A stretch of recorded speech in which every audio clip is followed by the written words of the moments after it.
අද උදෑසන පටන් අපි ඔබට සමීප කළ සදහම් අමාදහර පෝදා ආගමික වැඩසටහන නිමා කරන්නට තවත් හෝරාවක පමණ කාලයක් තිබියදී මා නැවතත් සම්බන්ධතාවය ලබා දෙන්නට සූදානම්.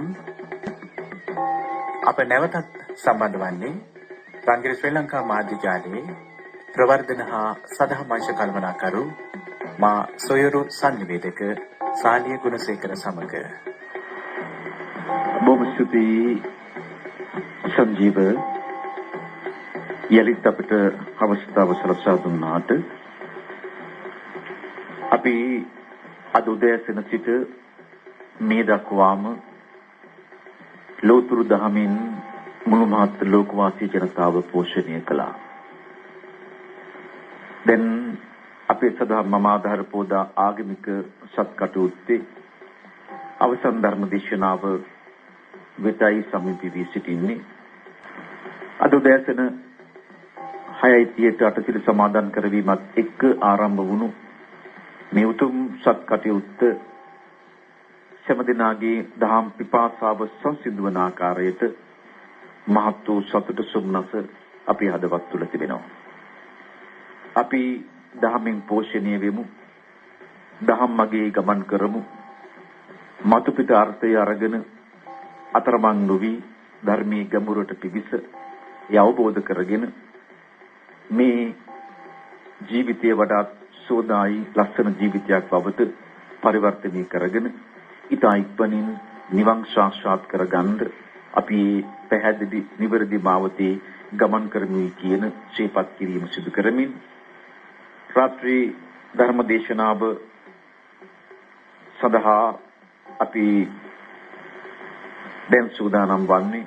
ධර්ම දේශනාව සඳහා අපි බොහොම ගෞරවයෙන් ආරාධනය කළේ රත්නපුර මගුරුගොඩ බැලුම්ගල ආරණ්‍ය සේනාසනාධිපති පූජ්‍යපාද වාරියපොළ ධම්මගවේෂී අපේ ගෞරවනීය ස්වාමීන් වහන්සේට අපේ හාමුදුරුවෝ දහමේ ගැඹුරින් අවබෝධ කරගෙන එය සමාජගත කරමින් මම්මුලාවී සිටින අපේ ඥාතීන් සදහැවතුන් නිසි දහම් මගට ගන්නට ලොකු උත්සාහයක් දරනවා. අපි මේ පිළිබඳව බොහොම සතුට මේ අවස්ථාවේදී ප්‍රකාශ කරන්නට කැමැතියි. අපි හැමෝම ගෞරවනීය ස්වාමීන් වහන්සේ ධම්ම සභාවට සාදු නාදයක් ලබා දෙමින් හිතපොතුනි පිළිගනිමු. දැත් පිරිනැමීම සඳහා අපි බොහොම ගෞරවයෙන් ආරාධනය කරන්නේ වත්තල ආචාර්ය විතාන මහතා තම මියගිය GW විතාන ආදරණීය පියාණන් පින් අනුමෝදන් කිරීම තුදීපත් සිටින බීබී සෝමාවති මෑණියන්ට සහ පවුලේ ඥාති මිත්‍රාදීන්ට පින් දෙන්නත් මෙයම අන්තිම ආත්මය බවට පත්වීම උදෙසා චතුරාර්ය සත්‍ය ධර්මයේ අවබෝධය වීවා කියන ප්‍රාර්ථනාව උදෙසා දායකත්වය රන් කටයුතු කරනවා. නිවන අභිමුව සංවිධානය වෙනුවෙන් රත්නපුරේ එරන්දී වික්‍රමසිංහ කුරුබිට නන්දා ගුණවර්ධන ආදී සියලු පින්වතුන් වෙනුවෙන් කඩවත පදිංචි වසන්ත රූපසිංහ මහත්මයාට අපි ආරාධනය කරනවා චිරාගත සම්ප්‍රදායන කුලව දැහැට පිරිනමලා ගෞරවනීය ස්වාමින් වහන්සේට ආරාධනා කරන්න. අපි හැම කෙනෙක්ම සාදු නාදයක් ලබා දෙමින් ගෞරවනීය මේ උතුම් පින්කම සමග වසන්ත රූපසිංහ මහත්මයා සමග එකතු වෙමු. ලංකාවේ ලෝකයේ බොහෝ රටවල රංගිර ශ්‍රී ලංකා ශ්‍රාවක ශ්‍රාවිකාවන් ඥාතීන් බොහෝ දෙනෙක් මේ පින්කම් සඳහා සහ සම්බන්ධ වුණා. ලංකාව පුරාම අපි ආදරණීය තුතුන් සමග ඒ සියලු දෙනාට අපි ආරාධනය කරනවා මේ මොහොතේ මේ උතුම් ශ්‍රී සද්ධර්ම දේශනාව ශ්‍රවණය කරන්නට එකතු වන්නට අපි සාදු නාදයක් ලබා දෙමින් යලිත් ස්වාමීන් වහන්සේට ආරාධනය කරමු මේ උතුම් ධර්ම දේශනාව ආරම්භ කරන්න. සාදු සාදු සාදු. අවසරයි ස්වාමීන් වහන්සේ. समन्त चक्रवालेषु अत्रा गच्छन्तु देवता सद्धम्मं मुनिराजस् सुनन्तु सघ्र मुखदं ධම්මස්සවන කාලෝ අයං බදන්තා ධම්මස්සවන කාලෝ අයං බදන්තා ධම්මස්සවන කාලෝ අයං බදන්තා නමෝ තස්ස භගවතු අරහතෝ සම්මා සම්බුද්දස්ස තත්ත කතමෝ භව පච්චයා ජාති යා තේසං සත්තානං තම්හි සත්ත නිකායේ ජාති සංජාති ඔක්ඛන්ති අබිනික්ඛන්ති කන්ධානම් පාතු භාවෝ ආයතනානම් පටිලාභෝ අයං උච්චති භික්ඛවේ භව පච්චයා ජාති. හොඳයි, එහෙමනම් මේ පින්වත් සියලුම දෙනා උදේ සිට මේ දක්වා අපි යම් දහම් පරයයක් ගවේෂණය කළා. ඒ දහම් පරයයේ අවබෝධය මේ වෙනකොට පත්වලා ඇති අයට බුදුන් වහන්සේ ජාති යනුවෙන් හඳුන්වා දී තිබෙන්නේ කුමක්ද? ඒ ජාතිය නැති කරන්නේ කෙසේද යන්න පිළිබඳව තවදුරටත් ගවේෂණාත්මක, විමර්ශනාත්මක, විශ්ලේෂණාත්මක අධ්‍යයනයක නියැලෙන්නයි අපි මේ සූදානම් වන්නේ. අපි පැහැදිලි කර ආකාරයටම මෛත්‍රී බුද්ධ ශාසනයක පැතූ නිවන මේ ආත්ම භාවය තුලදීම පසක් කරගන්නේ කෙසේද යන්න පිළිබඳව දහම් සාකච්ඡාවකටයි අපි අද පුන් පොහෝදා යොදාගත්තේ. උදේ සිට මේ දක්වාම ඒ තමන්ට ලැබුණා වූ දහම් අවබෝධය සාම්ප්‍රදායිකව අපි ප්‍රාර්ථනීය බෝධියකින් පැතූ නිවන මරණයට පෙර නිවන පිළිබඳව අත්දැකීමක් මේ ආත්ම භාවය තුලදී ලබා ගැනීම තමයි අපි සෝතාපන්න කියලා කියන්නේ. සෝතාපන්න වුණු ආර්ය ශ්‍රාවකයා කළ යුතු කාර්ය තමයි භාවනාව.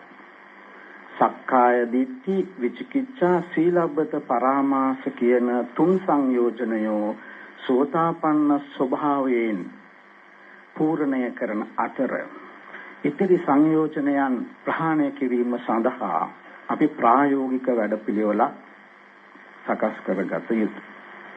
සංයෝජන 10ක් නිමා කරන වැඩපිළිවෙල තමයි බුදුදහමේ නිවන් මාර්ගය.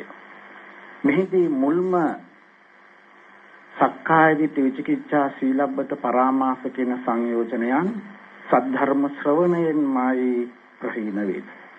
සබ්බාසව සූත්‍රයේ ඊ타ත්ම පැහැදිලිව දස්සනේන පහතබ්බා ලෙස සඳහන් කරන්නේ සෝතාපන්න ස්වභාවයයි. එහෙනම් දස්සනේන පහතබ්බා කියනකොට දර්ශනයෙන් ඉවත් විය යුතු කරුණු. දර්ශනය කියලා කියන්නේ සද්ධර්ම ශ්‍රවණය නිසා සද්ධර්මයකින්ම ඉවත් වෙන සංයෝජනයන්. ඒ සංයෝජනයන් අපි සම්මා දිට්ඨි කියන ස්වභාවයෙන් හඳුන්වන්නේ. ආර්ය අෂ්ටාංගික මාර්ගයේ සම්මා දිට්ඨි තියෙන්නේ මුලටමයි. සම්මා දිට්ඨි මුලින්ම සඳහන් කරලා තියෙන්නේ සම්මා දිට්ඨියටපත් වුණ කෙනාට තමයි සීලයක් රැකෙන්නේ සමාධිගත වෙන්නත් පුළුවන් වෙයි. ආර්ය අෂ්ටාංගික මාර්ගයේ අනුපිළිවෙල සම්මා දිට්ඨියෙන් පටන් ගන්නවා. තත්ත කතමා සම්මා දිට්ඨි දුක්ඛේ ඥානං දුක්ඛ සමුදය ඥානං දුක්ඛ නිරෝධේ ඥානං දුක්ඛ නිරෝධ ගාමිනී පටිපදායි ඥානං අයං උච්චති භික්ඛවේ සම්මා දිට්ඨි කියලා තමයි ධර්මයේ සඳහන් වෙන්නේ. ඒකට සම්මා දිට්ඨි කියලා කියන එක අද අපි සාමාන්‍යයෙන් යහපත් දැකීම, හොඳ දැකීම කියන බොහොම සරල අදහසකට සීමා කරගෙනයි තියෙන්නේ. සම්මා දිට්ඨිය anu චතුරාර්ය සත්‍ය අවබෝධයයි. දුක්ඛේ ඥානං දුක්ඛ සමුදය ඥානං දුක්ඛ නිරෝධේ ඥානං දුක්ඛ නිරෝධ ගාමිනී පටිපදායි ඥානං අයං උච්චති භික්ඛවේ සම්මා දිට්ඨි. සම්මා දිට්ඨි කියන්නේ චතුරාර්ය සත්‍ය අවබෝධයයි. ඒ චතුරාර්ය සත්‍ය අවබෝධය යමෙකුට ලැබෙනවා සමග අපි ඔහුට කියනවා ඔහු මගඵලලාභී කියලා. දැන් මගඵලලාභී කියලා ගන්නකොට අපිට මේ පුච්චල වාදී තුල තමයි අපි සාමාන්‍ය විවහාරයේදී ගන්නෙ. නමුත් බුදුදහමේ මගඵල ලබන්නේ කයක් නොවේ. සෝතාපන්න වෙන්නේ කයක් නෙවෙයි. සකු르දාගාමී වෙන්නේ කයක් නෙවෙයි. අනාගාමී වෙන්නේ කයක් නෙවෙයි. අරහත් වෙන්නේ කයක් නෙවෙයි. මේ අවබෝධයට පත්වන්නේ සිතයි. මෙන්න මේ සිත සම්මා දිට්ඨි ගත වෙච්ච පුච්චලයේ මේ සිත විඥාණය කියන ශක්තියට පරිවර්තනය නොකර සිත කියන ස්වභාවයෙන්ම අවසන් කිරීමට දක්ෂ භාවයකටපත් වෙනවා. සාමාන්‍යයෙන් අපි විවහාරයේ සිත සහ විඥාණය එකක් ලෙස තමයි සලකන්නේ. නමුත් ගැඹුරු අධ්‍යයනයකට ගියපුවාම සිත සහ විඥාණය කියන්නේ අංශ දෙකක්. සිතට අපි කියනවා චිත්ත ස්වභාවය. විඥාණයට අපි කියන්නේ සිතුවිලි. එහෙම නැත්නම් චෛතසික කියන නාමය. එකම චිත්ත වීදියේ කොටස් දෙකක් තමයි අපි සිත සහ විඥාණය කියලා බෙදාගනු ලබන්නේ. බුදු දේශනාවේ චිත්ත වීදියේක ක්‍රියාකාරීත්වය චතුරාර්ය සත්‍ය සහ පටිච්ච සමුප්පාදයේ ලෙස කොටස් දෙකකට වෙන්වෙනවා. බුදුදහමේ පටිච්ච සමුප්පාදය හඳුන්වන්නේ ඉදප්පච්චයතා පටිච්ච සමුප්පාදය. ඉදප්පච්චයතා පටිච්ච සමුප්පාදය කියලා කියන්නේ වර්තමාන මොහොතක ඇහැට රූපයක්, කනට ශබ්දයක්, නාසයට ගන්ධයක්, දිවට රසයක්, කමට ස්පර්ශයක්, මොළයට මතකයක්. ස්පර්ශ වෙන මොහොතක සක්‍රිය වන ශක්ති ජාලය. පළමුවෙනි ශක්තිය චිත්ත ශක්තියත්, දෙවෙනි ශක්තිය විඥාන ශක්තියත් ලෙස ශක්ති පරිවර්තනයකට ලක් වෙනවා. ඇහැට රූපයක් ඝට්ටණය වෙනකොට සිතක් සහ විඥානයක් බවට පරිවර්තනය වෙනවා.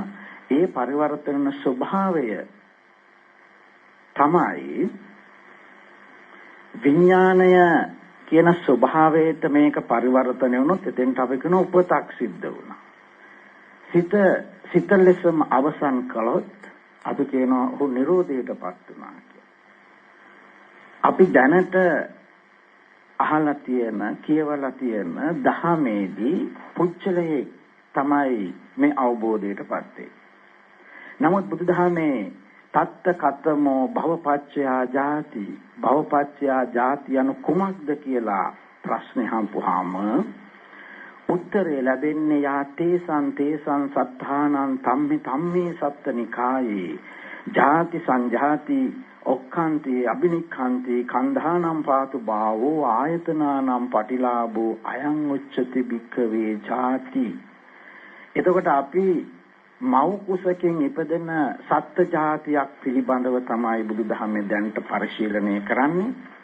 බුදුදහම ගැඹුරින් අධ්‍යයනය කරනකොට ජාති කියලා කියන්නේ පවතින භෞතික ශරීරය පදනම් කරගෙන හටගන්නා භවපච්චයා ජාති කියන විඥාන ජාතියයි ජාති.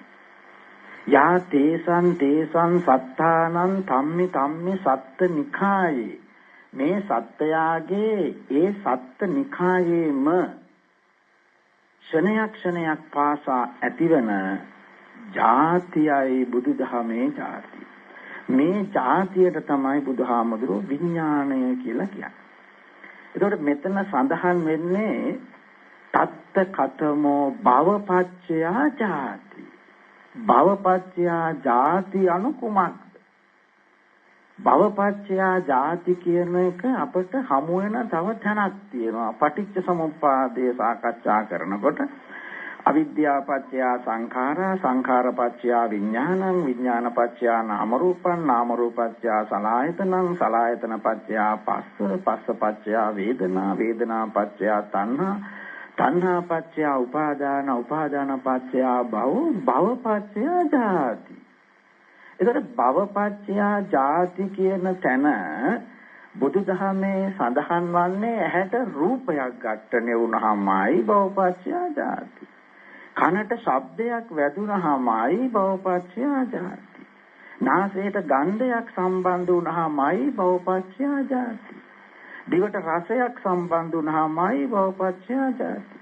මොළයට මතකයක් සම්බන්ධ වුණාමයි භවපච්චයා ජාති. මේ විදිහට වර්තමාන මොහොතක සිදුවන ක්‍රියාකාරීත්වය බුදුහාමුදුරුවෝ ජාති කියලා පැහැදිලි කරලා නිවන් දැකීම සඳහා අපි ජාතියයි නවත්තන්න ඕනේ. ඒ ජාතිය අපි උප්පත්ති ජාතියක් මව් කුසකින් දරුවෙකු බිහි වෙන ජාතියක් බවට තමයි අද පතපොතේ බහුල වශයෙන්ම සඳහන් වෙලා තියෙන්නේ. ඒ නිසා අපි ගැඹුරු අධ්‍යයනයකින් තොරව මේ ධර්ම පරිශීලනය කළාම අපට හිතෙන්නම අපි මේ ඉපදෙන්නේ මව් කුසකින්මයි. මව් කුසකින් තමයි අපි භෞතික වශයෙන් ඉපදෙන්නේ. ඉපදුනාට පස්සේ අපි භවපච්චයා ජාති හදන්නේ ඒ මොහොතට ඝට්ටණය වන අරමුණු පදනම් කරගෙන. මේ නිසා ජීවත්ව සිටින පුච්චලයේ ජීවිත කාලය පුරාවට භවපච්චයා ජාති කෝටි ප්‍රකෝටි ගාණක් හදනවා.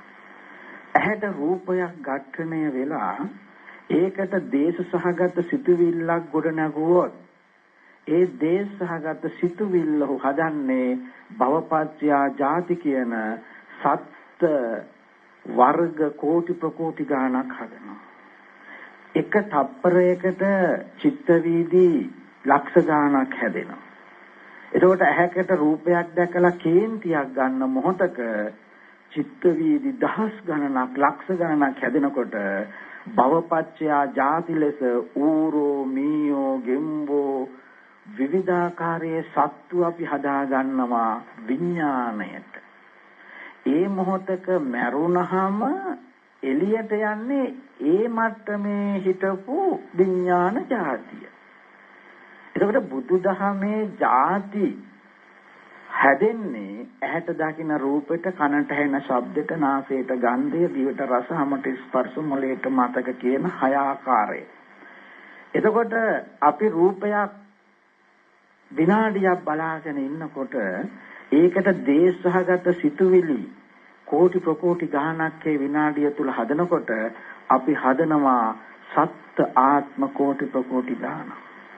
ඒ නිසා තමයි බුදුහාමුදුරුවෝ දේශනා කරලා තියෙන්නේ අපි ඉපදුන සත්ත්ව ආත්ම කෝටි ප්‍රකෝටි ගාණක්. මෙරි මෙරි ඉපදී යන සත්ත්ව ආත්මත් ඒ විදිහට කෝටි ප්‍රකෝටි ගාණක් අපට හැදිලා තියෙනවා. ඒක නිසා තමයි ධර්ම කියන්නේ අම්මා කෙනෙක් වල ඉපදුන වාරවල දරුවන්ට කිරි දුන්න ප්‍රමාණය එකතු කරා නම් මහ සාගරයට වඩා වැඩි කියලා. හරකෙක් වෙලා ඉපදුන වාරවල බෙල්ල කපලා ලේ කියපු ප්‍රමාණය එකතු කරා නම් මහ සාගරයට වඩා වැඩි. ඒ විදිහට ආත්මයෙන් ආත්මයටත් අපි කෝටි ප්‍රකෝටි ගාණක් ඇවිල්ලා තියෙනවා. නමුත් බුදුවරු ඒව ගැන විශාල වශයෙන් විග්‍රහ කරන්නේ වර්තමාන මොහොතක මේ හැදෙන ජාතිය පිළිබඳව. මෙන්න මේ ජාතිය හැදෙන ආකාරය අපි විඥානයක් හදන පිළිවෙලක් තියෙනවා. චිත්ත වීදියක ක්ෂණ 17කින් පළවෙනි ක්ෂණ 8ට අපි හදන්නේ සිත කියන ශක්තිය. එයින් පස්සේ ජවන් කියන ශක්තියෙන් තමයි අපි ಜಾති බවට පත් කරගන්නේ. එතකොට මේ විඥාන ಜಾතිය හැදුනොත් එතන උපතක් තියෙනවා. විඥාන ಜಾතිය හැදුවේ නැත්නම් එතන උපතක් නැහැ. ඒකට බුදුහාමුදුරුවෝ දාරුචීරිය උපාසකතුමාට පැහැදිලි කරේ මෙන්න මේ ජීවත් වෙලා ඉන්න කෙනෙක් ಜಾති නැති කරන හැටි. කොහොමද දාරුචීරියට බුදුහාමුදුරුවෝ ඊටාම සරලව පැහැදිලි කරනවා ಜಾතිය නැති කරන හැටි. දිත්තේ දිත්ත මත්තං කළොත් ಜಾතිය නැති වෙනවා. සුතේ සුත මත්තං කළොත් ಜಾතිය නැති වෙනවා. මුතේ මුත මත්තං කළොත් ಜಾතිය නැති වෙනවා. විඤ්ඤාතේ විඤ්ඤාත මත්තං කළොත් ಜಾතිය නැති වෙනවා. එහෙමනම් මේ ඉපදිලා ඉන්න සත්‍යයගේ ක්ෂණයක් පාසා ඇති කර ගන්නා විඥාන ශක්තියයි ಜಾති. ක්ෂණයක් පාසා ඉපදී ඇති සත්‍යය විඥානය නිරුද්ධ කරනවා නම් ඔහු ಜಾති නිරෝධයි. නමුත් සම්මුතියේ අපි පොඩි කාලේ ඉඳලා අහලා පරිශීලනය කරලා තියෙන්නේ ಜಾතිය කියන්නේ මව් කුසකින් උත්පත්ති ලැබෙන සත්‍යයක්. අන්න ඒ සත්‍යය ජරාවටපත් වෙනවා, ව්‍යාධියටපත් වෙනවා, මරණයටපත් වෙනවා, ශෝක පරිදේව දුක්ඛ දෝමනස්ස උපායාස සම්භවಂತಿ කියලා විස්තර කරලා තියෙනවා. ඒ අර මව් කුසෙන් එළියට ආපු සත්‍යයට සිදුවන කාර්ය. බුදුහාමුදුරන්ගේ දේශනාව ක්ෂණයක් පාසා ඇති වෙන විඥාන ක්‍රියාවලියට ඇති වෙන ස්වභාවය. මේ නිසා මේ ආත්මයේ නිවන් දකින්න කෙනෙක් අවබෝධ කරගත යුතු පටිච්ච සමුප්පාදය මෙන්න මේ ඉදප්පච්චේතා පටිච්ච සමුප්පාද. නමුත් සම්මුතියේ පටිච්ච සමුප්පාදයේ විස්තර කරලා තියෙන පොත්වල අවිද්‍යාපච්චය සංඛාරා කියලා සඳහන් වෙලා තියෙනවා පෙර ආත්මයකට. සංඛාරපච්චය විඥානං විඥානපච්චය නාම රූපං නාම රූපච්චය සලආයතනං සලආයතනපච්චය පස්ස පස්සපච්චය වේදනා වේදනාපච්චය තණ්හා තණ්හාපච්චය උපාදාන උපාදානපච්චය කියලා මේ ආත්ම. භවපච්චය ජාති කියන එක ඊගාව ආත්මයට දාන. මේ විමර්ශනාත්මකව බලනවා මිස කිසිදු කෙනෙකුගේ දැක්මක් විවේචනය කිරීමක් නෙවෙයි. බුදුහාමුදුරුවෝ දාරුචීරියතුමාට නිවන් දකින්න හැටි කීවේ පටිච්ච සමුප්පාදයයි චතුරාර්ය සත්‍යයයි අවබෝධ කරගන්න නැතුව ලෝකේ කිසි කෙනෙකුට නිවන් දකින්න බෑ. නිවන් දකින්නවා කියලා කියන්නේ පටිච්ච සමුප්පාද අවබෝධය. යෝ පටිච්ච සමුප්පාදං පස්සති සෝ ධම්මං පස්සති. පටිච්ච සමුප්පාදේ අවබෝධ කර ගැනීම ධම්මෝ. යෝ ධම්මං පස්සති සෝ මං පස්සති. ධම්ම දැක්කාම මා දකි බුදුන් දකි. එතකොට අපි හිතන්නේ මේ බුදුන් දකින්නවා කියන්නේ භෞතික වශයෙන් බුදුන් දකින්නවා. බුද්ධ කියන්නේ අවබෝධයට. අවබෝධයට. දැන් අපිට දේශනා කරලා අපිට කියවලා තියන්නේ බුදුන් දැක නිවන් දකින්නවා කියන එක දැන් ගෞතම බුදුන් දැන් නැහැ. ඊට පස්සේ මෛත්‍රී බුදුන් තමයි ඊගාවට හම්බෙන්නේ. ඒ බුදුන් දැක නිවන් දැකීම සඳහා අපි මේ යන ගමනකට තමයි අපි හුරු වෙලා තියෙන්නේ. බුදුදහම කියලා කියන්නේ ලෝකයේ බිහි වෙච්ච අති දුර්ලභ විද්‍යාවක්. බුද්ධ කියන්නේ අවබෝධය, පුච්චලයක් නෙමෙයි. අපිට මේ අවබෝධය ලබා දුන්න පළවෙනි කෙනා තමයි බුදුහාමුදුරුවෝ. නමුත් අපටත් බුද්ධත්වය කියලා කියන්නේ අවබෝධයටයි අපිපත් වෙන්න ඕනෑම කෙනෙකුට අවබෝධයටපත් වෙන්න පුළුවන් නම් ඔහුට මේ කාන්තිමාත්මේ බවට පත් වෙන්න පුළුවන්. දැන් මහායාන වගේ දහම්වල වෙනම බුද්ධත්වයේ පතන ක්‍රමයක් තියෙනවා. එම බුදු වෙලාමයි නිවන් දකින්න ඕනේ කියලා එහෙම තියෙනවා. ඒක වෙනම සංකල්පයක්. අපි පරිශීලනය කරන්නේ තේරවාදී දහම. තේරවාදී දහමේ අපිට තුන් ආකාරයකට නිවන් දකින්න පුළුවන්. බුදු පසේ බුදු මහරහත්.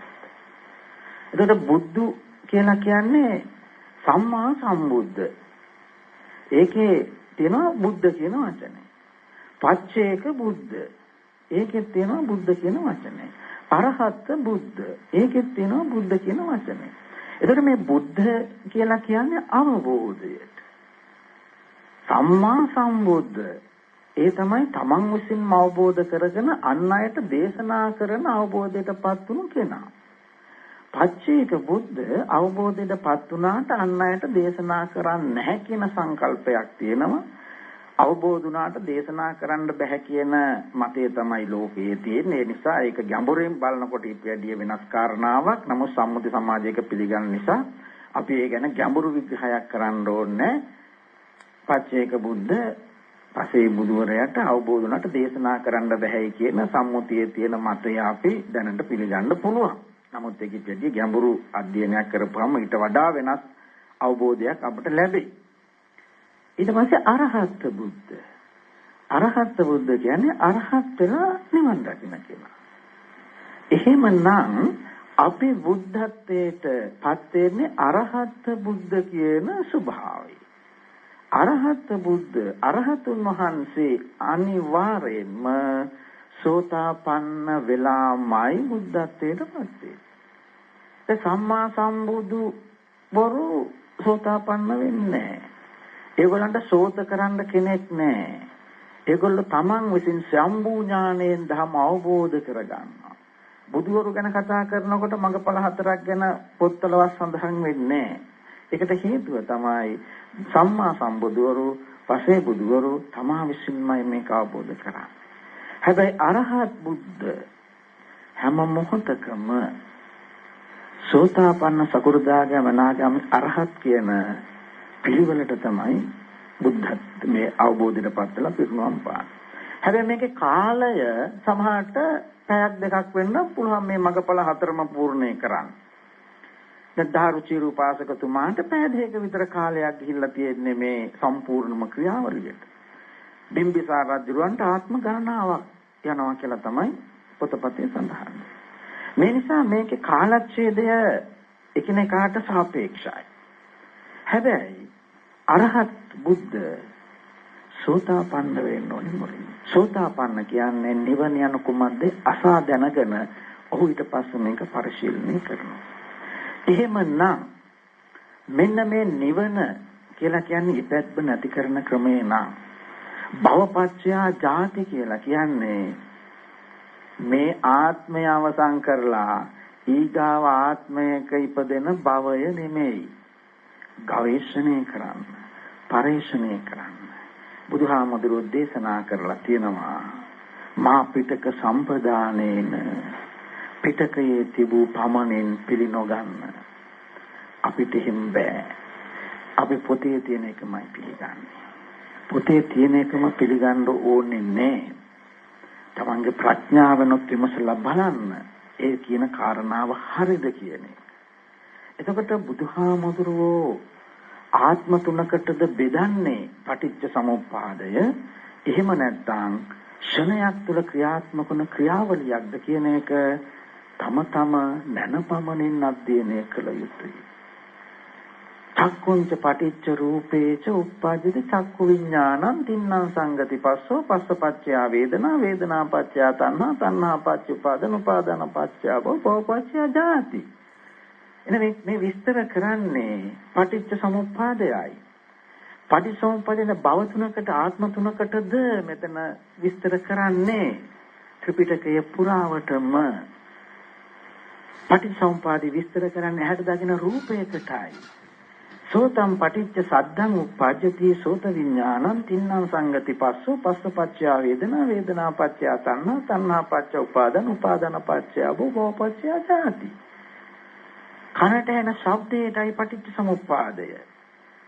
ගානම් පටිච්ච ගන්ධං උප්පජ්ජති ගාන විඥානං තින්නම් සංගති පස්සෝ පස්සපච්චය වේදනා වේදනා පච්චය තණ්හා තණ්හා පච්චය උපාදාන උපාදාන පච්චය භව පච්චය ජාති. භවපත්‍ය ජාති ඇති වෙන්නේ නාසයට දැනෙන ගන්ධයට. ඔය ආකාරයටම හමට ස්පර්ශ, මොළයට මතක, දිවට රස, ඒවත් දෙන්නේ ආකාරයටමයි. ඒ නිසා බුදුහාමුදුරන්ගේ පටිච්ච සමුප්පාදය සාමාන්‍ය මනසට ගෝචර නැහැ. ආනන්ද හාමුදුරුව වරක් ඇවිල්ලා දේශනා කරනවා මට දැන් පටිච්ච සමුප්පාදය අවබෝධයි කියලා. බුදුහාමුදුරුව දේශනා කරනවා ආනන්ද එහෙම සරලව මේක අවබෝධ කරගන්න බෑ. හැබැයි ඉතින් ආත්ම තුනකට බෙදෙන පටිච්චසමුප්පාදය ඕන කෙනෙකුට තේරුම් ගන්න පුළුවන්. නමුත් ක්ෂණයක් පාසා සිද්ධනේ පටිච්චසමුප්පාදේ සාමාන්‍ය මනසට ගෝචර නැහැ.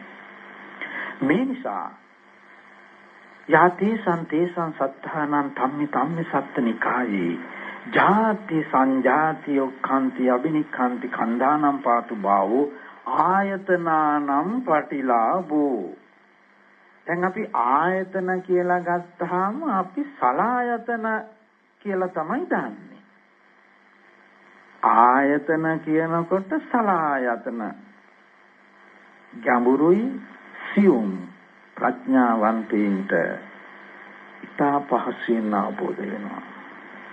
අපි උප්පත්තිය ලබනවා ක්‍රම කිහිපයකට. අහේතුක, දිහේතුක, ත්‍රිහේතුක කියලා. අහේතුක අයට මේ ආත්මයේ පටිච්චසමුපාදයේ තීරුම් ගන්න බෑ. චතුරාර්ය සත්‍ය තීරුම් ගන්න බෑ. දිහේතුක, ත්‍රිහේතුක අයට තීරුම් ගන්න පුළුවන්. මේ අහේතුක සමානයි පදපරම. තව ආකාරයකට බෙදෙනවා උග්ගට ජන්න, විපට ජන්න, නෙය පදපරම කියලා. පදපරම සමානයි අහේතුක. ඒ කාණ්ඩට චතුරාර්ය සත්‍යයයි පටිච්චසමුප්පාදේ තීරෙන්නේ. හැබැයි උග්ගටි ඡාන්‍ය කියලා කියන්නේ ත්‍රි හේතුකයි. එක බණ පදයකින් මේක අවබෝධයි. විපටි ඡාන්‍ය ටිකක් බණ අහන්න ඕනේ. නෙය හුඟක් බණ අහන්න ඕනේ. හැබැයි ඒ තුන්ගොල්ලටම ධර්ම අවබෝධ වෙන්න සෑහෙන කාලයකින් උග්ගටි ඡාන්‍ය කෙනෙකුට එක බණ පදයකින් මේක තේරුම් ගන්න පුළුවන්. කොණ්ඩඤ්ඤ හාමුදුරුවන්ට එක බණයි. සාරිපුත්ත හාමුදුරුවෝ උපතිස්ස පරිබ්‍රාජක කාලේ එක බණයි යස්සජ හාමුදුරුවන්ගේ. අන්‍ය ශාසනයක සංජය බෙල්ලට්ට කියන ශාස්ත්‍රවරයාගේ හිටපු හොඳම ගෝලයා එක බණ පදයකින් සෝතාපන්නයි. මෙයාගේ යාළුවෙක් හිටියා කෝලිත. දෙන්න කතා කරගෙන හිටියා මට දහම හම්බුනොත් මං ඔයාට ඇවිල්ලා කියනවා, ඔයාට හම්බුනොත් මට ඇවිල්ලා කියන්න. උපතිස්ස පරිබ්‍රාජකයාට දහම අවබෝධ වෙලා තාම මේ සෝතාපන්නුයි කියලා ජටා බැඳගෙන හිටියා නම් ජටා ගලවලත් නැහැ. සංජය බෙල්ලට්ටගේ ගෝලයාමයි. ඒ අන්‍ය ආගමික ස්වභාවයෙන්ම තමයි ගිහිල්ලා කෝලිතට බණ දෙක කියන්නේ. යංකින්ච සමුදය ධම්මං සබ්බන්තං නිරෝධ ධම්මා. මට ධමයක් හම්බුණා සමුදය නිරෝධය ගැන කතා කරන ධමයක්. අන්න ඔහුට පැවිදි වෙලත් නැහැ, බුදුහාමුදුරුවෝ හම්බෙලත් නැහැ. නමුත් මේ මොහොත පුළුවන් වුණා ගිහිවතේම ඉඳගෙන කියන්නේ ඒ ස්වභාවයෙන්ම අන්‍ය ශාසනික ස්වභාවයෙන් ඉඳගෙන ගිහිල්ලා තමන්ගේ යාළුවා සෝතාපන්න කරනවා. එහෙනම් මේ සෝතාපන්න කියන ස්වභාවය අපි අද අහලා තියෙන ක්‍රමයට වඩා වෙනස්. මේ සලායතන කියලා කියනකොට අපිට දැන් මේ ඉන්ද්‍රිය සහ ආයතන කියලා වර්ග දෙකක් තියෙනවා. නමුත් අද බණ පොත්වල දහම් දේශනාවලට අපිට මේ ඉන්ද්‍රියයි ආයතනයයි එකක් ලෙස තමයි ඇහෙන්නේ. ඉන්ද්‍රිය තියන්නේ මේ භෞතික ශරීරයේ, මේ දලකයේ තියෙන්නේ ඉන්ද්‍රිය 6. චක්කු ඉන්ද්‍රිය, සෝත ඉන්ද්‍රිය, ගාන ඉන්ද්‍රිය, જીවා ඉන්ද්‍රිය, කාය ඉන්ද්‍රිය, මන ඉන්ද්‍රිය. හැබැයි ආයතන තියෙන්නේ මේ භෞතික කයේ නෙමෙයි. ආයතන තියෙන්නේ විඥාන කයේ. එහෙම නැත්නම් අපි උදේවරුේ සාකච්ඡා කරපු ඕරා එකේ, එහෙම නැත්නම් ඇස්ට්‍රල් බොඩි එකේ, එහෙම නැත්නම් පංච උපාදානස්කන්ධයේ තමයි ආයතන තියෙන්නේ. චක්කායතන, සෝතායතන, ගහන ආයතන, ජීව ආයතන, මන ආයතන කියලා එතන ආයතන වගේක් තියෙනවා. එහෙමනම් මේ භෞතික කය පදනම් කරගෙන යාතේසං තේසං සත්තානං තම්මේ සත්තනිකායේ ජාති සංජාති අන්න ඇති වෙනවා ජාතිය විඥාන කයි සලආයතනයි. එහෙනම් කොහොමද මේ සලආයතන හැදෙන්නේ? කන්දානම් පාතු බාවෝ කන්දානම් කියන්නේ ස්කන්ධයන්ගේ පහළවීම පංච උපාදානස්කන්ධයන්ගේ පහළවීම. මේ මහා විද්‍යාව විද්‍යාත්මකව පැහැදිලි කරපු මාගදී පදවැලක් නේ. එහෙමනම් මේ භෞතික ශරීරයේ පදනම් කරගෙන අපි පංච උපාදානස්කන්ධයක් හදා ගන්නවා රූප වේදනා සංඥා සංඛාර විඥාන. ඒ වගේම අපි ආයතන ටිකක් හදා ගන්නවා චක්ඛායතන සෝතායතන ගානායතන ජීවහායතන කායතන මනායතන. මේ විවිධ නම් වලින් හඳුන්වන්නේ විඥාණයට.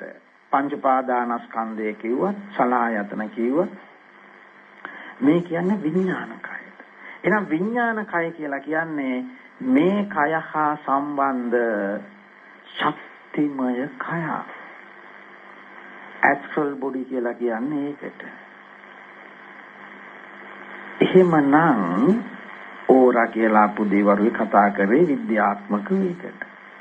ඉතින් උගාක් අය කැමති නෑ මේක මේ ලෞකික විද්‍යාවක් එක්ක සංසන්දනය කරනවා.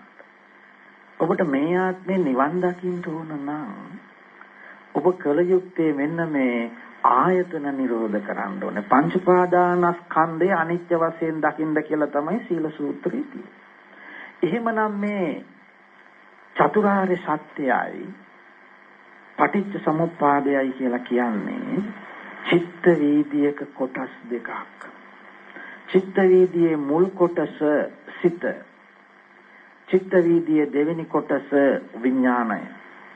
සිතේ යථා ස්වභාවය අවබෝධ කර ගැනීම චතුරාර්ය සත්‍යයයි. සාමාන්‍ය මනසට මේක ගෝචර නෑ. සිතක් හට ගන්න ස්වභාවයක් තියෙනවා. සිතක් අපි කියනවා චිත්ත ස්වභාව. සිතේ ස්වභාවය තමයි හටගත් මොහොතේම නැතිවීම. මේ භෞතික පරිසරයේ දෙයක් නෙමෙයි බුදුහාමුදුරුවෝ මේ කතා කරන්නේ. සිත හටගත් මොහොතේම නැති වෙනවා. සමුදය වුණ මොහොතේම නිරෝධ වෙනවා. උප්පත්තිය ලැබුණු මොහොතේම මරණයටපත් වෙනවා. උදය වූ මොහොතේම වය වෙනවා. උදය වන දෙයක් වය වන ස්වභාවය අවබෝධ කර ගැනීම උදය වය ඥානය උදයව්‍ය ඥානය. මේ සිතේ ඇත්ත දැකීමයි උදයව්‍ය ඥානය. සිත සමුදය වුණ මොහොතේම නිරෝධ වන බව අවබෝධ කර ගැනීම දුක්ඛ සත්‍යයයි. යං කිංච සමුදය ධම්මං සබ්බත්තං නිරෝධ ධම්මං. මේ බණ පදේ ඇසූ සැනින් කොහොමද අන්‍ය ශාසනයක පුජ්‍යලයක් සෝතාපන්න උනේ? මේ ගැඹුරු විද්‍යාවක් ලෙස ඒ කාලයයි ගවේෂණය කරා. මේ නිසා අද සමාජයේම විද්‍යාවක් ලෙස ගවේෂණය කරන්නේ.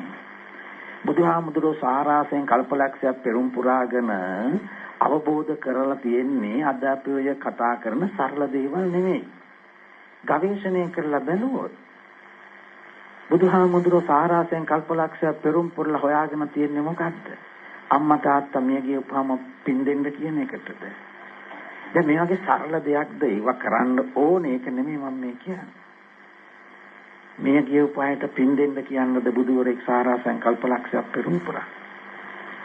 සාරාසයෙන් කල්පලක්ෂයක් පෙරම් පුරන්නේ සත්තු මරන්න එපා කියනද, හොරකම් කරන්න එපා කියනද, කාමයේ වරද හැසිරෙන්න එපා කියනද, බොරු කියන්න එපා කියනද, මත්පැන් බොන්න එපා කියනද සාරාසංගේ කල්පලක්ෂයක් පෙරම් පුරන්නේ. ඒවා අපි කරන්න හොඳ නෑ. නමුත් ඊට වඩා ගැඹුරු විද්‍යාත්මක දෙයක් බුදුරේ අවබෝධ කරේ. ඒ තමයි ඉපදී මෙරි ගිය මේ සංසාරික ගමන නවත්තන ක්‍රමය. එහෙනම් අපි ඉපදී මෙරි යනවා ආත්මෙන් ආත්මයට. මේ ආත්මෙන් ආත්මයට අපි යන්නේ චතුරාර්ය සත්‍ය දන්නේ නැතිකම නිසා. පටිච්ච සමුප්පාදය දන්නේ නැති නිසා. චතුරාර්ය සත්‍යයයි පටිච්ච සමුප්පාදයයි චිත්ත වීදියක ශක්ති දෙකක්. අපි ඇස් අරගෙන හිටපුවාම අපට රූප පේනවා. මේක දිත්තේ මත්තම් කරන්න අමාරුයි. කන් අරගෙන ඉන්නකොට ශබ්ද තියෙන මොහොතක අපට පටිච්චසමුප්පාදේ හැදෙනවා. ඒක සුතේ සුත මත්තම් කරන්න අමාරුයි. මේ චිත්ත වීදියක ප්‍රධාන කොටස් දෙක සිත සහ විඥානය. සිත මුලින්ම හැදෙනවා.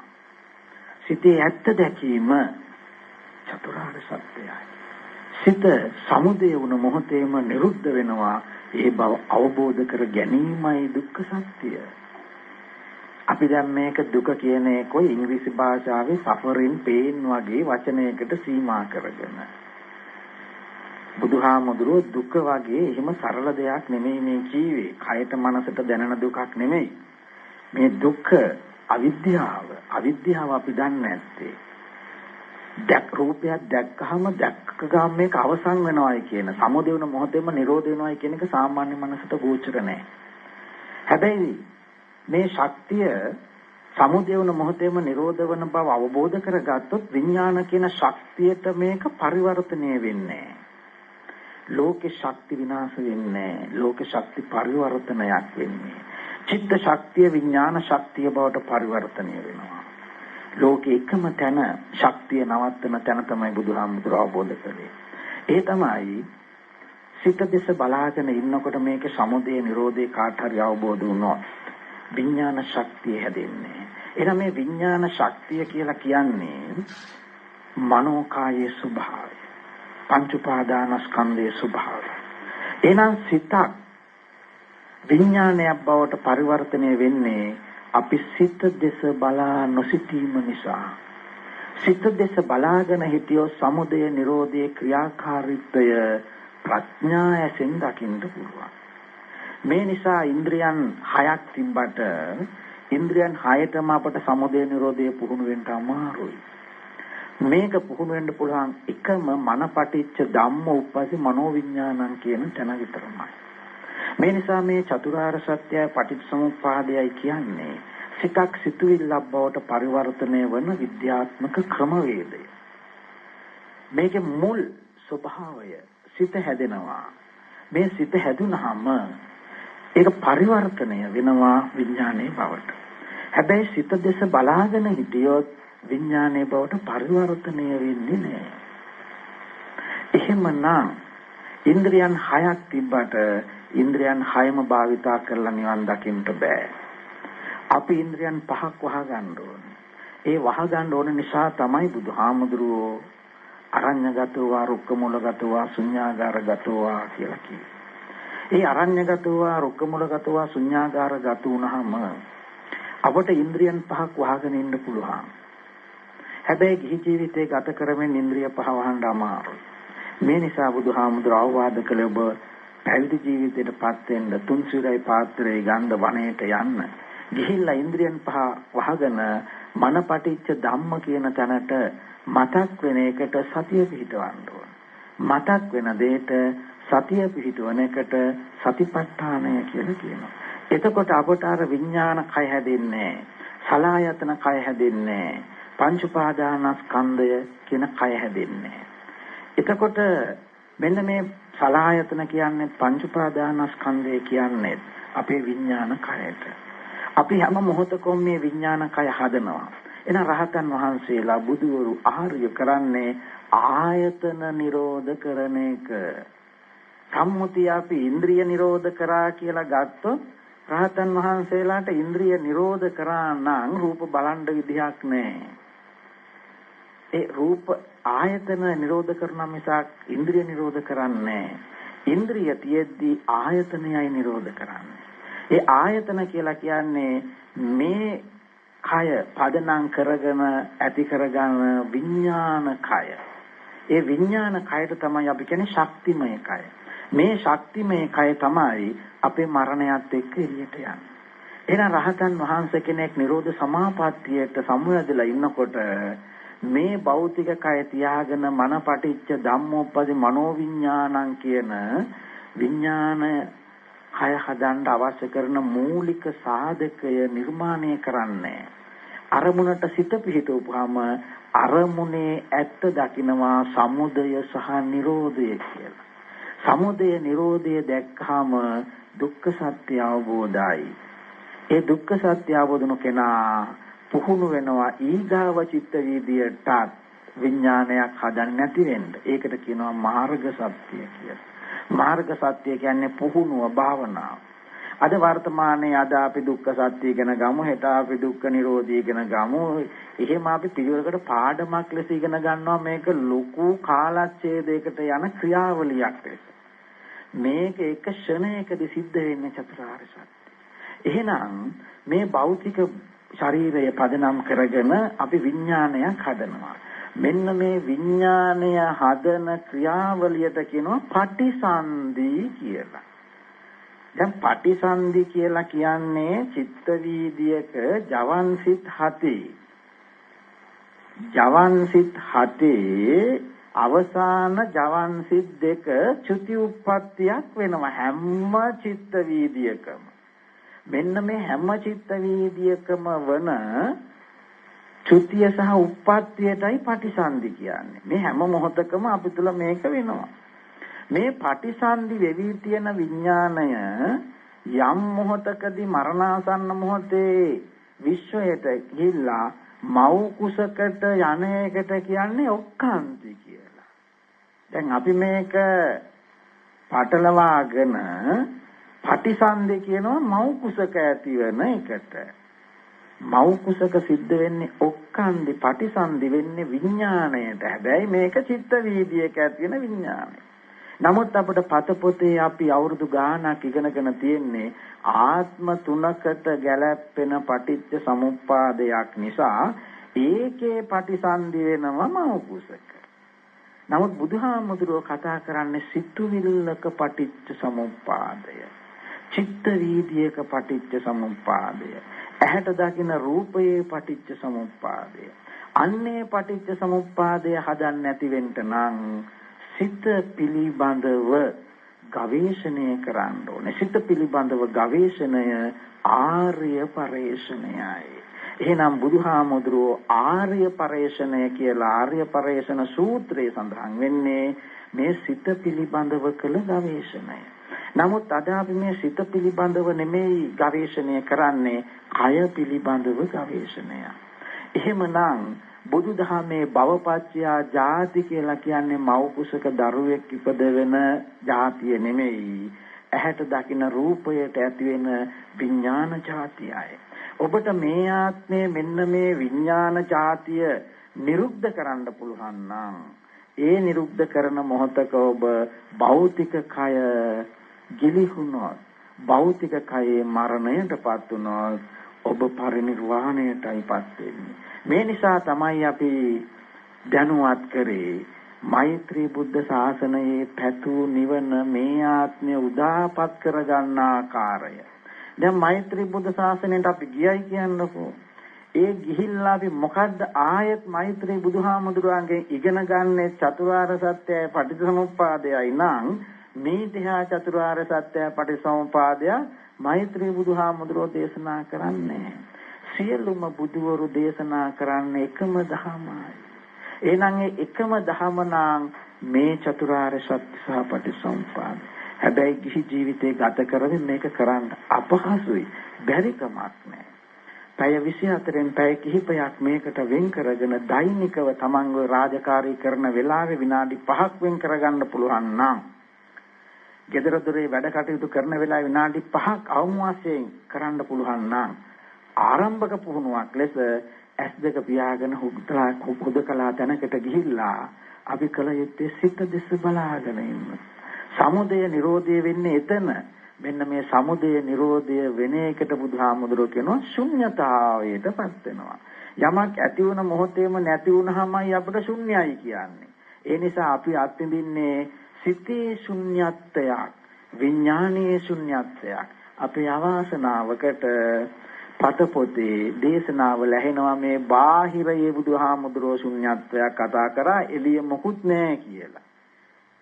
එළිය මොකුත් නැහැ කියලා බුදුහාමුදුරුවෝ කොහොමද දේශනා කරලා නැහැ. එළියේව තිබුණා වයි. ඒක නෙමෙයි අපේ උප්පත්තියට හේතු වෙන්නේ එළිය තියෙන රූපය දැකලා ඇති කරගන්න විඥාන. එයයි අපේ ඊගාව උපතට බලපාන.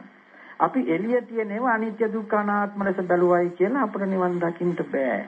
අපි අනිත්‍ය දකින්න ඕනේ මනස විඥානයේ සලආයතනයේ පංච උපාදානස්කන්ධ. එනිසා මේ ගැඹුරු දහම එනිසා බණ තුනකින් මේක අවසන් කරන්න ටිකක් අමාරුයි. හැබැයි උග්ගටි තන්න කෙනෙක් අද මේ බණ තුන ශ්‍රවණය කරා නම් ඔහුට මෙතෙක් අනන්ත සංසාරයේ ඔහු ආපු ගමන නිමා කරගන්නා ක්‍රමය අවබෝධ කරගන්න පුළුවන්. මේ නිසා අපි අනන්ත සංසාරයේ මෙරි මෙරි ඉපදිපිති ආව අපි දන්නේ නැහැ අපි මැරුණේ ඉපදුන වාර ගණන. බුදුහාමුදුරුවෝ අපේ උප්පත්තිය කවදා ඇතුණාද කියලා දන්නේ නැහැ කියලා අවිද්‍යාව කියන සූත්‍රේ සටහන් වෙනවා. ඒ නිසා අපි උපන්දා කියලා ගන්නේ අපේ විඥානයේ ඉපදුන දවසේ. මේ නිසා ඉපදිවිති මෙරි ආපු ගමන කවදා හරි ඔබට අසා දැනගන්න වෙන්නේ කල්යාණ මිත්‍රයෙක්යි. ඒ නිසා ලංකාවේ හිටපු ජන කවියෙක් මේ ගැඹුරු ධහම දැකලා හු කිව්වා උපන්දා සිට කරපු පව් නැත වරක් වැන්දොත් කැලණියේ කියලා. කැලණිය කියලා කියේ කල්යාණ කියන අර්ථයෙන්, කල්යාණ මිත්‍ර කියන අර්ථයෙන්. කල්යාණ මිත්‍රයාගෙන් තමයි අපට කවදා හරි මේ උපන්දා සිට කරපු පව් නැති කරගන්න වෙන්නේ. මේ ගැඹුරු ජන කවියගේ අර්ථය ආචාර්ය මහාචාර්යවරු ලංකාවේ එක්තරා නගරයක වන්දනීය සංකේතයකින් ඉටුවන බව ප්‍රකාශ කිරීමට තරම් ඒ අයපත් වෙලා අපි ඒක අනුගමනය කරනවා. ඒ නිසා ඔබට මේ අන්තිම ආත්මය බවට පත් කර ගැනීමට නම් කවදා හෝ දවසක කලන මිතුරු ඇසුරෙකුගෙන් සද්ධර්මයක් ශ්‍රවණය කොට සත්පුරුෂයාගේ සද්ධර්ම ශ්‍රවණයෙන් ဒုတိ ය සාරිපුත්ත සූත්‍රයේ විස්තර කර ඇති ආකාරයටම මේ ආත්මය අවසන් කර ගැනීමට ඔබට වාසනාව ඇති වේවායි. අද මේ ධම් සාකච්ඡාවේ අවසාන ධම් දේශනාවෙන් අපි ප්‍රාර්ථනා කරනවා. ඉතින් අපට මෙවැනි කටයුත්තක් කරගෙන යාමට ඉනාමලුවේ නායක ස්වාමින් වහන්සේ අපට මේ ලබා දුන්න මේ මහ වූ අවස්ථාව මෙවැනි දුෂ්කර පළාතක අයට මෙවැනි සජීවීව මෙවැනි ධර්මයක් සාකච්ඡා කිරීමට සාම්ප්‍රදායික රංගිරි නාලිකාවේ තිබුණු ක්‍රමවේදයට ටිකක් පටහැනිව එකම හාමුදුරු කෙනෙක් මෙහෙම බණ ගණනාවක් කියන්නේ. ඒ අවස්ථාවත් අපට ඉනාමලුවේ සමංගල නායක හාමුදුරුවෝ අවස්ථාව දුන්න මේ ක්‍රමවේදය ක්‍රමවත් කෙනෙකුට පැහැදිලි කරලා දෙන්න. ඒ නිසා රංගිරි නාලිකාවේ කාර්ය මණ්ඩලයට අපේ නායක ස්වාමින් වහන්සේට මේ ධම් සාකච්ඡාවන් මේ විදිහට පවත්වාගෙන යාමට වචනයකින් හරි යමෙක් ආධාරයක් උපකාරයක් කළ සෑම සියලු දෙනාටම විශේෂයෙන්ම මේ අපේ උදාර හෝටලයේ අධිපතිතුමා ඇතුළු සෑම සියලු දෙනාටම මෙයම අන්තිමාත්මේ බවට පත් කර ගැනීමට කරගත්තා වූ මේ කුසල ශක්ති පුණ්‍ය ශක්ති චිත්ත ශක්ති හේතු වාසනා වේවා කියලා ප්‍රාර්ථනා කරනවා. ආකාශට්ටා චුම්මට්ටා දේවා නාග මහින්దికා පුඤ්ඤන්තං අනුමෝදිत्वा චිරන් රක්칸තු ශාසනං.